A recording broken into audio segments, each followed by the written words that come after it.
October 2 விசிக மகளிர் விடுதலை இயக்கம் நடத்தும் மது மற்றும் போதைப் பொருள் ஒழிப்பு மகளிர் மாநாடு. மதுவை ஒழிக்க, மனிதவளம் காக்க அணிதிரள்வோம் வாரி. உளுந்தூர்பேட்டையில். குக்கரி சேனலை பார்த்து யார் வேணாலும் சமையல் பண்ணலாம். ஆனா சுவையான சமையல் பண்றது எப்படி? நான் இதயம் நல்லெண்ணெயில சமையல் பண்றேன். ஆஹா ஓஹோன்னு பாராட்டுறாங்க. நீங்களும் இதயம் நல்லெண்ணெயில சமையல் பண்ணுங்க, பாராட்ட வாங்குங்க. தினம் தோறும் வாங்குவே இதயம். ஜெகன்மோகன் ஆட்சி காலத்தில் திருப்பதி லட்டில் விலங்கு கொழுப்பு கலந்த நெய் பயன்படுத்தப்பட்டதாக ஆந்திர முதல்வர் சந்திரபாபு நாயுடு சமீபத்தில் குற்றம் சாட்டினார். இது நாடு முழுவதும் பூதாகரமாக வெடித்து பல விமர்சனங்களை உருவாக்கின. இந்த விவகாரத்தை விசாரிக்க ஆந்திர அரசு சிறப்பு புலனாய்வு குழுவை அமைத்தது. கோர்ட் கண்காணிப்பில் விசாரணை கோரி பாஜக மூத்த தலைவர் சுப்பிரமணியன் சுவாமி உள்ளிட்ட சிலர் சுப்ரீம் கோர்ட்டில் வழக்கு தொடர்ந்தனர்.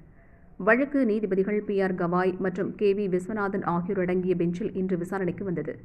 அப்போது புதிய சிறப்பு விசாரணை குழு ஒன்றை அமைத்து நீதிபதிகள் உத்தரவிட்டனர்.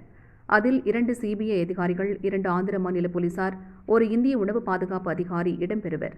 5 பேர் கொண்ட இந்த விசாரணை குழுவை CBI இயக்குநர் கண்காணிப்பார் என்றும் உத்தரவிட்டனர்.